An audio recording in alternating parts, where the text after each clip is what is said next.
1945. Germany is defeated.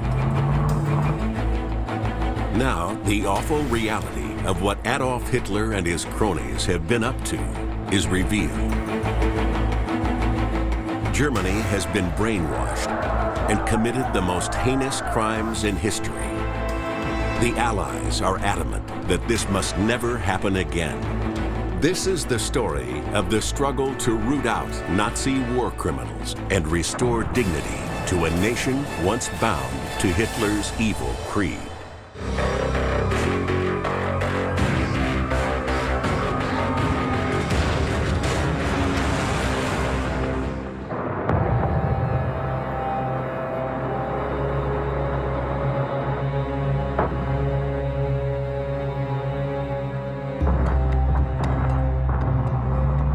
Advancing through Germany, Allied forces make a gruesome discovery. On patrol, American soldiers of the U.S. Third Army come across a sight that defies description. They found emaciated prisoners. They found disease. They found starvation. This was a huge shock to see this. But what stuck in the memory, of course, were the corpses.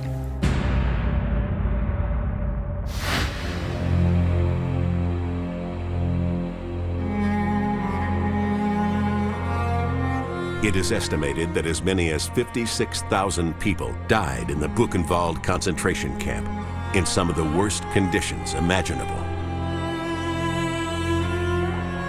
It was the second largest concentration camp on German soil. Some 900 children were liberated at Buchenwald, many of them in an absolutely terrible condition. Many of them died shortly afterwards. To put children, some so young as 3 or 4, in these camps and allow them to starve because they were useless eaters, as the SS put it. That was a level of inhumanity that I think shocked many of the Allies in a manner they simply could not come to terms with.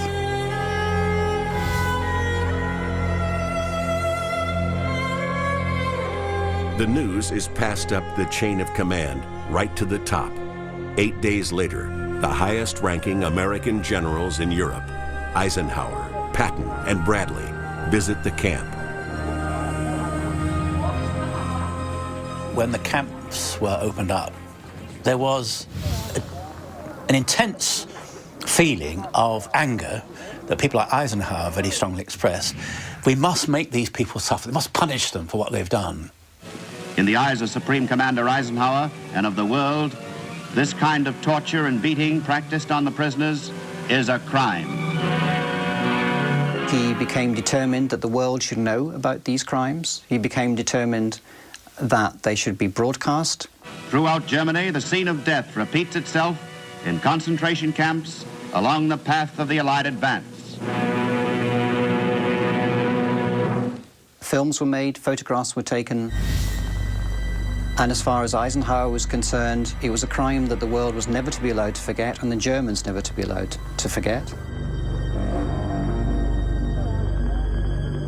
This film shows the first time ordinary Germans are made to confront the horrific reality of what their beloved regime has been up to.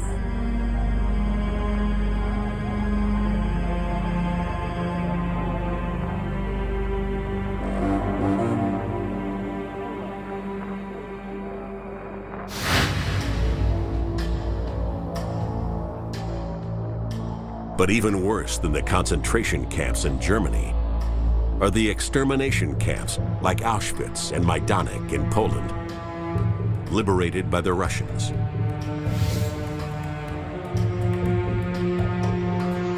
The discovery of a network of these camps provides solid evidence of the systematic, wholesale, industrial murder of millions of people by gassing and extreme work under starvation conditions.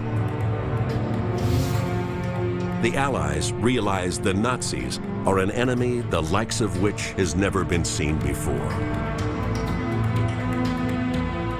They haven't been fighting against any old nation here. They've been fighting against a gangster regime that kills Jewish people. And they can see just the depth of humanity to which this regime has sunk. As the scale of the atrocities becomes apparent, it reveals the number of people that must have been involved. It seems that almost every German is implicated. You've got the train driver driving a trainload of Jews across Europe. He knows what's going on, but he's not asking any questions. You've got the civil servant working in some small department in Berlin who's probably responsible for supplying the cattle trucks. You've got, obviously, the kind of bigwigs making these decisions, but when you put all those cogs together, then you've got a murder machine.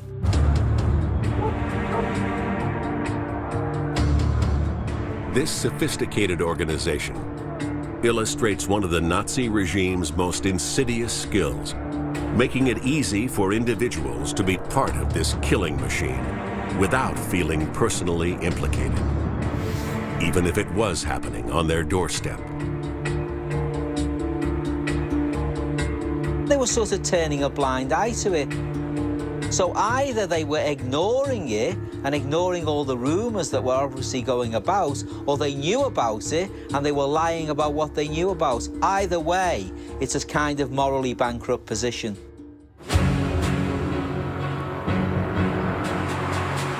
The extent of the crime is so great that the Allies realize that they need to change the mindset of the entire German people.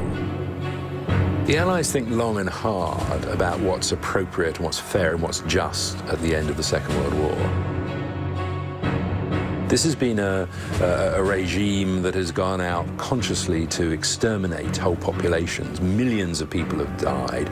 Enormous areas have been destroyed. And so the sense is this needs something special, this needs something new. The Allies need to undo years of Nazi indoctrination and prove to the German people that everything that they have believed in and been acting on is wrong. The Allies decide that they need to adopt a program of de-Nazification. They need to re-educate the German people. This is a huge challenge and will take time. The country is under military occupation, governed by regional commanders with differing agendas. A uniform, nationwide approach is needed. The Allies decide to implement a three-point plan. First, they abolish the Nazi Party. Crowds gather in the marketplace to hear Allied orders, to read the Allied proclamations disbanding the Nazi Party, Nazi laws and institutions. Second, they need to identify its criminal members. Finally, they need to bring its leaders to justice. But this is harder than it seems. Adolf Hitler, the criminal mastermind behind the Third Reich, is dead. Joseph Goebbels, his propaganda minister, also commits suicide, as does Heinrich Himmler, the man responsible for the Holocaust. But they have captured Hermann Göring. He had been with Hitler from the very beginning. He had led the Brown Shirts, fought in the attempted coup in 1923, and built up and led the Nazis' Air Force. Here is a man known throughout the world as being Hitler's number two. He's been involved in everything. The Gestapo, the Final Solution, everywhere. His finger is in every single pie. Here is the man that they can hold up as one of the chief perpetrators of the whole war crimes machine of the Third Reich.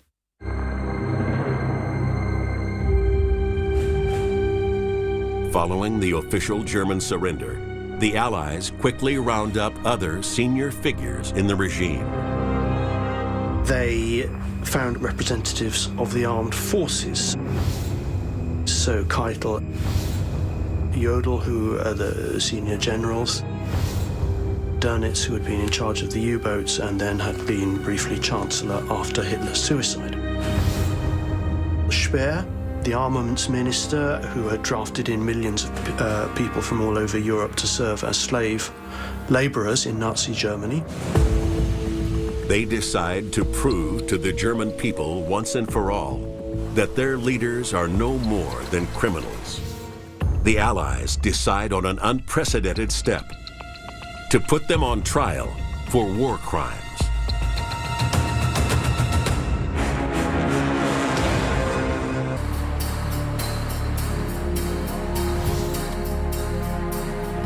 By the summer of 1945, the Allies are in full control of a defeated Germany.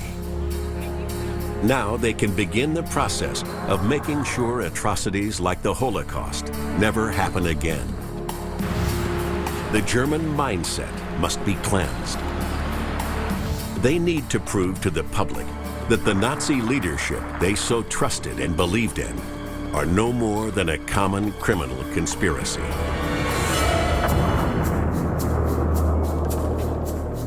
It was no longer sufficient for these individuals to say, we were following the orders of the state. The Allies wanted to demonstrate that these actions, these decisions, were not merely political actions, but actions that had crossed a line into illegality. In London during June 1945, the world's first international tribunal drafts an entire new set of laws. These laws define the crimes the Nazis have committed. There were 4 crimes. Crimes against peace, which is waging illegal war. War crimes, breaking the rules on methods and means of warfare, the Hague Conventions. War crimes include shooting prisoners of war. But there is worse. Crimes against humanity, terrible atrocities against individuals. And conspiracy, essentially membership of criminal organizations like the SS. Participation in those organizations, participation in the regime, became a criminal act. What better place to show the world how evil the Nazi regime was than its propaganda homeland, Nuremberg?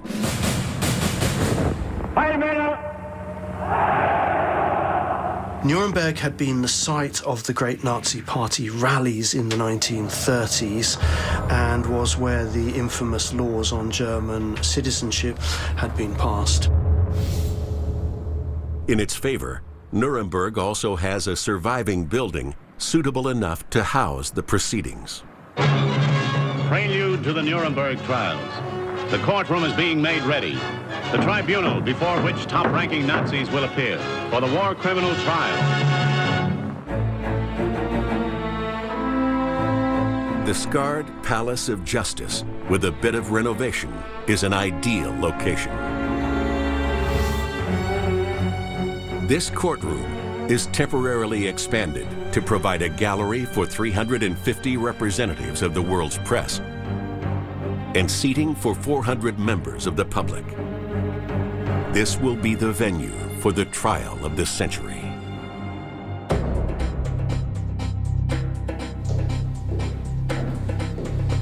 Prisoners!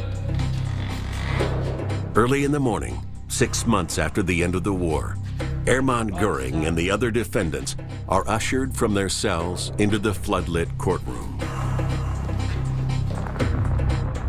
Taking the Western legal approach, it will be up to the prosecution to prove the individual defendants guilty of the charges beyond all reasonable doubt.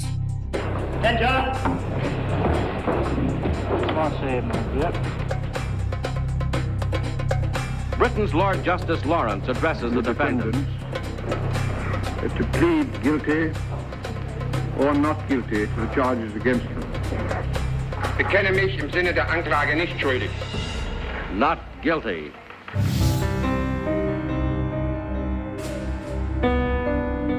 The proceedings soon become bogged down. Establishing guilt, especially linking witnesses to the final solution, proves surprisingly difficult. Perhaps I ought to just remind the tribunal that In the course of the trial, the prosecutors ran into all sorts of difficulties. The individual defendants were able to claim that these documents didn't bear their signatures, that they didn't relate to the particular branch of the administration they had worked with, and in some cases the defendants knew that context rather better than the prosecutors. And that one of the purposes here of the defendant Goering... Things aren't going to plan for the Allies. Goering, in particular, is skilled at fighting the prosecution. His clever challenges and bold statements hold the courtroom's rapt attention. But it can't last. Eventually, the Allies nail him. Their trump card is the testimony obtained from the camp commandant of Auschwitz while in prison. He then tells the court all about the complicity of Goering in the final solution, which of course maps out the slave labour and the killing process of the Jews in Europe. Goering's co-defendants are all cross-examined before the defense rests in June 1946. The evidence was so overwhelming and so comprehensively proved on the basis of documents and witness testimony and images and video footage that I think there wasn't a hope in hell that the major perpetrators were going to get off. What remained was what the sentence would be. At 3 p.m., in private, away from the glare of the cameras and public, the defendants are returned from their cells to the court to hear the verdicts. As the highest-ranking remaining Nazi, Goering is sentenced to death.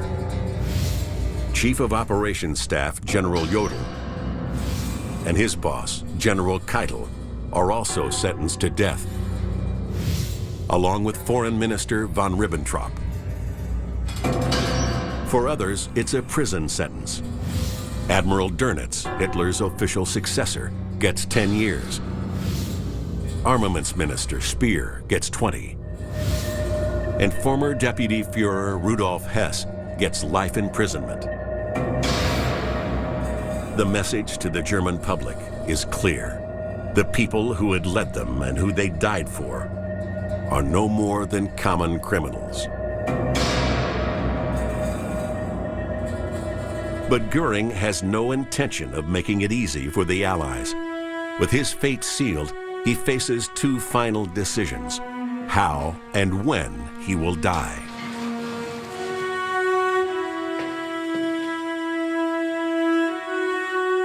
He's faced with the guilty verdict. He knows he's going to be executed.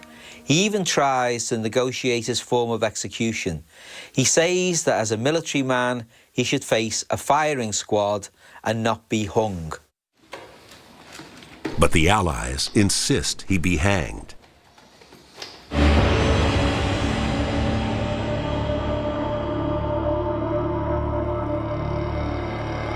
Just 2 hours before he is due to be executed, Goering is brought his personal effects. Among his toiletries is a jar of hair cream.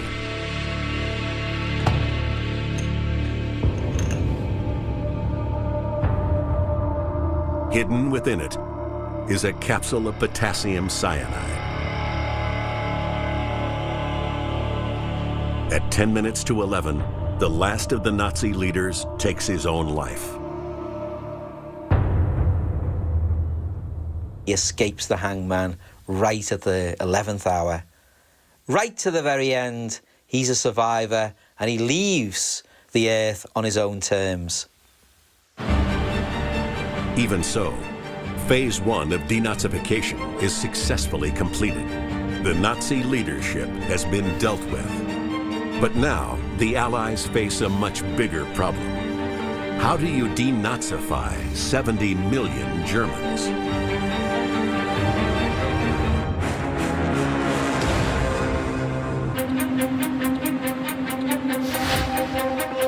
Following the execution of the Nazi leadership, the Allies face a massive task: the de-Nazification of the German people themselves. The point about Nazism is that it overtook every facet of life, so it was almost impossible to avoid in some way being associated with Nazism.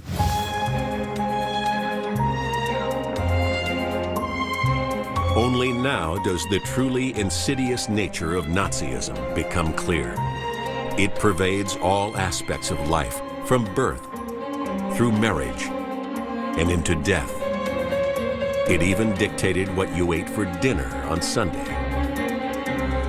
Eradicating every aspect of Nazism is a mammoth task.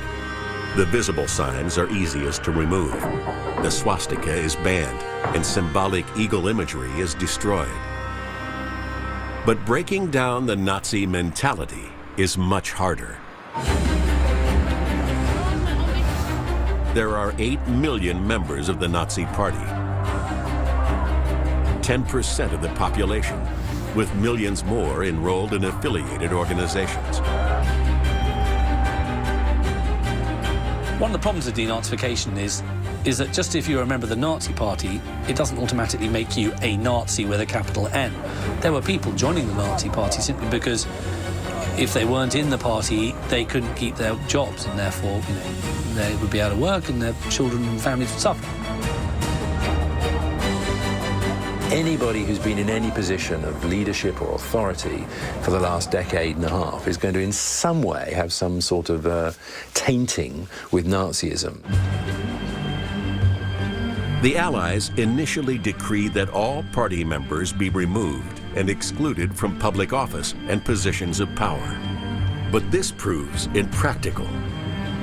It's a very complicated, difficult thing to do because Nazism had gone so deep in German society that if you literally remove all people who had any link with the Nazi regime, you're going to be left with almost nobody. Maybe a few bus conductors or railway clerks or people whose jobs were completely unpolitical. With so many people involved in every aspect of the Nazi regime, the Allies decide to focus their attention on locating and pursuing the most committed Nazis.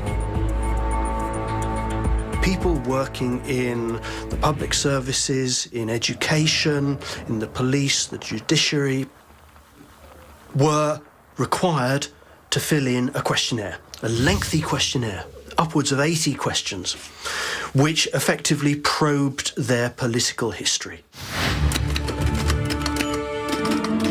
By Christmas 1945, 500,000 forms have been processed at a rate of 10,000 a day. But with 7 million still to assess, the task will take another 2 years, and even then, only a small portion are prosecuted. On trial or awaiting trial before special German courts are some 2 million indicted Nazis. Penalties for the guilty range from long terms at hard labor for the worst offenders to fines for those less culpable. But what many people don't realize is that many of the most serious perpetrators are being allowed to slip through the net and get away with it deliberately.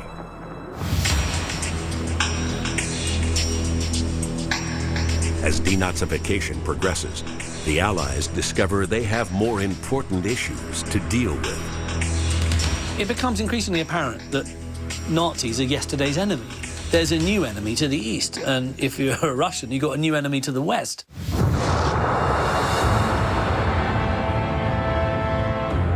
This is the start of the Cold War, an escalation of political and military tension that would set the Allies against each other and take the world back to the brink of war. I mean, the Cold War pretty much starts, you could argue, on the 9th of May 45, the day after the collapse.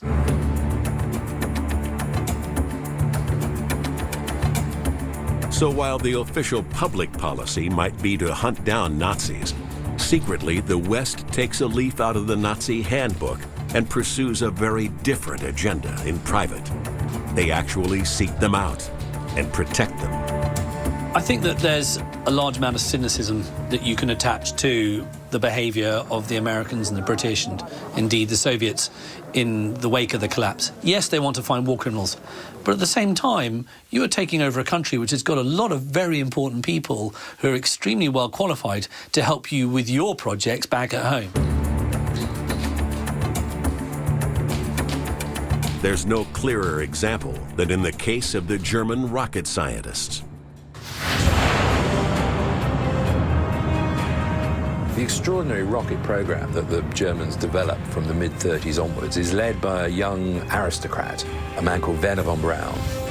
And he has the science and the leadership powers to drive a community of very brilliant scientists really into the future, into the next generation of science. Wernher von Braun's weapons, the V-1 flying bomb and V-2 rocket, had terrified London, killing over 15,000 civilians and damaging up to 20,000 houses a day at the height of the campaign. His V-2 is capable of more than 5 times the speed of sound. Once launched, there are no effective countermeasures. This technology is far more advanced than anything the Allies have. In 1942, one of their rockets is even the first man-made artifact to reach space. A landmark moment for mankind. Rockets are the future. Rockets are the future militarily, as well as in terms of space exploration. And a man of von Braun's qualifications, expertise, and success could not be dismissed lightly. And the Americans want him. The problem is that by anyone's standards, von Braun and his fellow rocket scientists are committed Nazis and are clearly guilty of crimes against humanity. Von Braun, who had a very black record in terms of his morality, his factories, his armaments production areas were based upon slave labor. Some of the most appalling stories of suffering occur in those camps where those enforced laborers are held. Despite the awful atrocities he has committed, the Americans decide they need him. In this climate of escalating tension between the superpowers, the Americans start breaking the rules.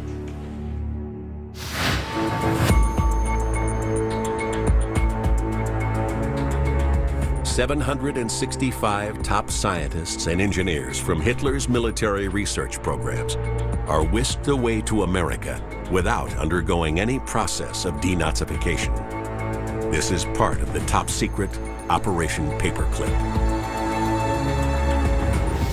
And so a cover or a partial curtain is drawn over the background of some of those arrested. If they can be of use to the Allies individually, then the de-Nazification policy won't be followed through 100%. But there are complications. Officially, U.S. law prohibits any Nazis from entering America. And President Truman himself has expressly forbidden proven Nazis to be recruited. To get around the slightly embarrassing fact that a lot of the scientists have got a link with the Nazi Party, the American intelligence agencies actually just rewrite their pasts. They bleach out their Nazi associations, give them sort of new sets of papers. I mean, it's really quite scandalous looking back on it, what's done.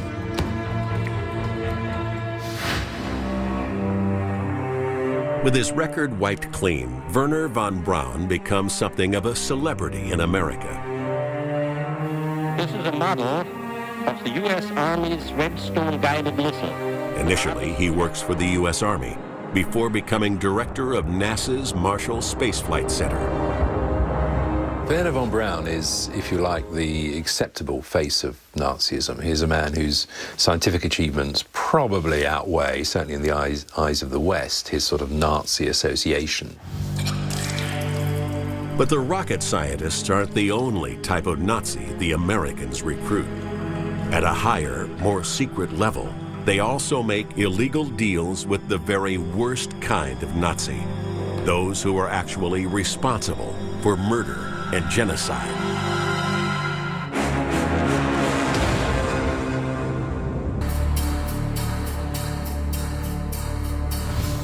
At the end of the war, the West is committed to eradicating Nazism and hunting down all the war criminals. But the advent of the Cold War and mounting tensions between East and West starts to shift the focus of the Allies. There was never a total commitment to de-Nazification. Perhaps there should have been in moral terms, but there wasn't. And the politics tells us why. The Soviet and the West are at loggerheads.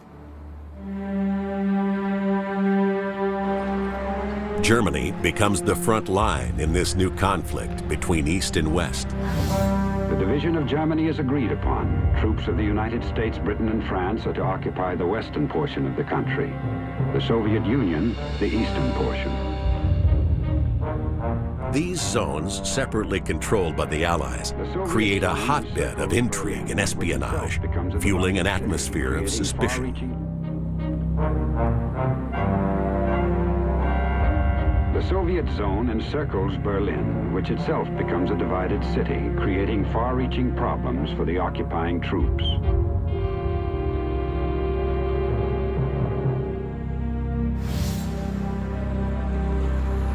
The West has a problem in the post-war period. It wants to create new political communities that must be anti-fascist, that must not have any taints with Nazi ideology in Germany. But they also, of course, want leaders who are going to be anti-communist. The rapid transformation of Stalin from Uncle Joe to the Red Soviet menace leaves the Western Allies scrambling for intelligence on their new enemy. We genuinely felt that the Soviet Union represented a threat to our existence, and ultimately you're going to use whoever you can to gain information about the new enemy. The U.S. needs help to tackle this new enemy, but who can they turn to? The only people who have got knowledge of how the communists operate, who've got a determined anti-communist position, are the old Nazis, who are the only people who have the authority and the knowledge to counter the Soviet communist position.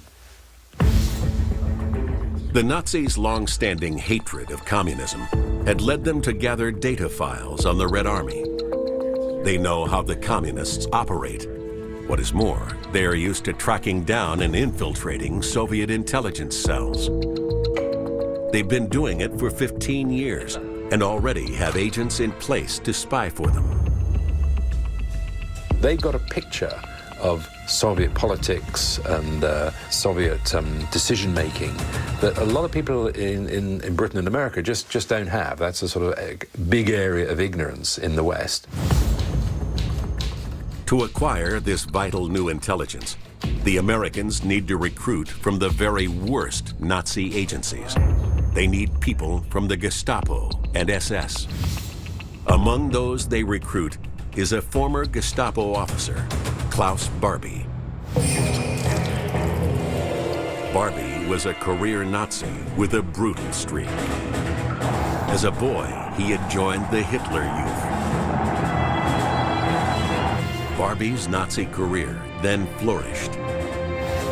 First, he joined Hitler's elite SS, perfect specimens of the master race, hand-picked for their hatred of Jews and extreme fanaticism. Before moving into the Gestapo, the Nazis dreaded secret police. If you wanted to think of the classic kind of comic book pantomime Gestapo officer, Klaus Barbie's going to fit the bill. He ended up performing absolutely foul acts of brutality on men, women, and children in the names of trying to extract information.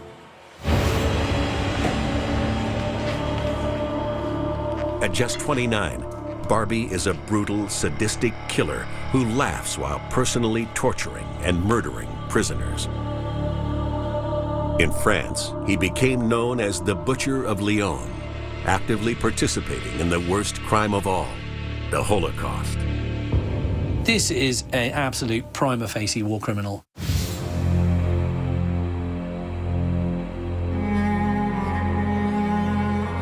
historians estimate that Barbie was directly responsible for the deaths of up to 14,000 people, including the deportation to Auschwitz of 44 Jewish orphans.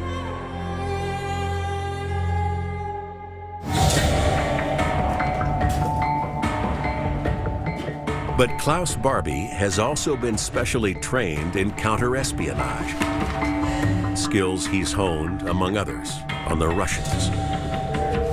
These same skills in infiltrating communist networks and others like him, hugely attractive to the Americans. You know, the world changes very, very quickly, and what someone like Klaus Barbie is very good at doing is recognizing that, you know, the tables have turned.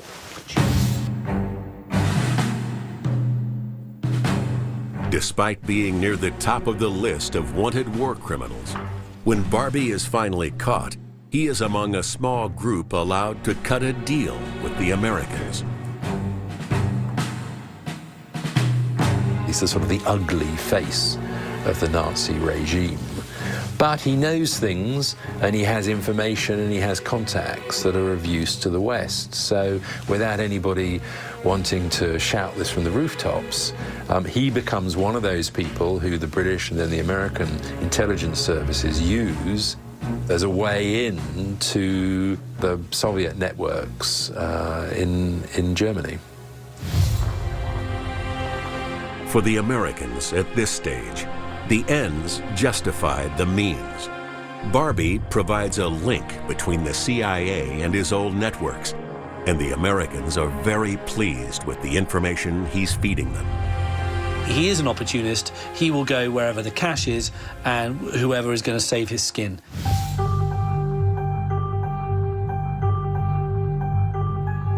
But in June 1949, the truth comes out. The man the French had sentenced to death for war crimes is working for the Americans. By 1950, the writing's on the wall for Barbie's usefulness as an agent, and it's proving very embarrassing to the Americans to have someone who's committed some pretty bestial and heinous acts on their payroll. But rather than hand him over to be tried for war crimes, U.S. intelligence opts for a conspiracy plan straight out of the Nazi handbook. What the Americans decide to do is they think they'll send him down what has now become called the rat line.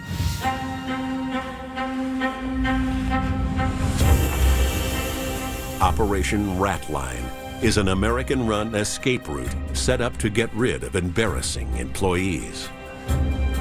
After being given a new passport and new name by the U.S., Barbie becomes Klaus Altman.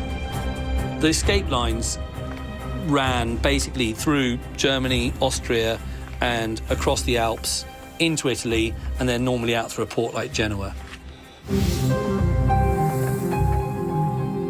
Within weeks of leaving Germany, he is on board a ship with $5,000 in his pocket. Destination, South America.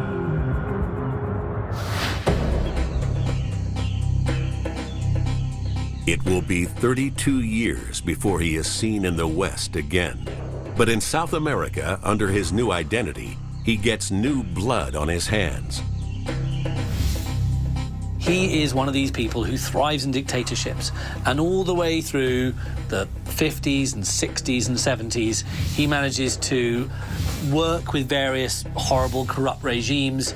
I mean, you know, if there's something shifting going on in Latin America in the 60s and 70s, you can pretty much bet your bottom dollar that Klaus Barbie's involved in it somewhere. He actually makes himself really quite wealthy. Barbie has thwarted justice so far, but is about to make headlines in America and around the world. Outraged and disgusted, a group of individuals will come together to hunt down Nazis and bring them to justice.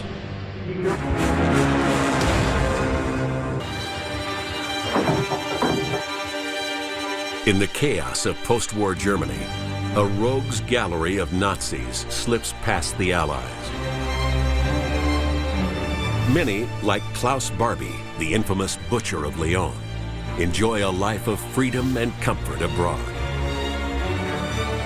After eluding capture for decades, it seems he and other fugitive Nazis will escape justice forever. But a tenacious handful of Nazi hunters remain on the trail, dedicated to pursuing war criminals to the ends of the earth. The Nazi hunters are an extraordinary and curious phenomenon. These were people who had themselves suffered individually at the hands of the Nazis. There's therefore a sense of personal mission, a mission of justice as much as of retribution. It devolved to people like Simon Wiesenthal, independent people who tried to hunt down Nazis using limited resources. And really, that just shows you how little there was of a Nazi hunting mentality amongst the Allies. It was sort of, let's forget about it, don't mention the war. These documents show that Gekkis was not only a member of a police battalion which carried out the liquidation of Jews, but for individuals, the fight continues. Signed statements of eyewitnesses. Former Nazis are meticulously tracked down, even as far afield as South America. A lot of people are aware of the fact that Klaus Altmann is indeed Klaus Barbie. And among them are these couple of Nazi hunters called Serge and Beate Klarsfeld. And it's Beate Klarsfeld who decides to go to South America and, harangues the Bolivians that they've got Klaus Barbie in their borders. Extraordinary individuals, like concentration camp survivor Simon Wiesenthal, devote their lives to tracking down, capturing, and prosecuting the likes of Adolf Eichmann, the chief bureaucrat of the Holocaust, and Franz Stangl, commandant of the Treblinka death camp, both of whom had escaped to South America. While husband and wife teams Sergei and Beate Klarsfeld spend years pressuring the Bolivian government to extradite Barbie. Thanks to the efforts of the Klarsfelds, Barbie is sensationally returned to France, where he is convicted and sentenced to life imprisonment. He dies in the same Lyon prison where he committed so many vile acts in the 1940s.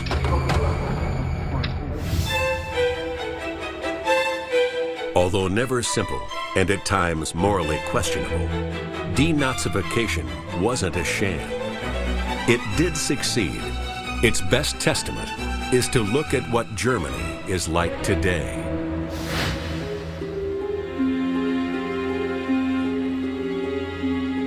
Nazism has not been a significant political force in Germany since 1945. There's been a sort of massive change in the way that Germany deals with the Third Reich. They are now facing up to their past. With the building of the Holocaust Memorial in Berlin, the opening up of all these concentration camps as memorial sites, poignant memorial sites.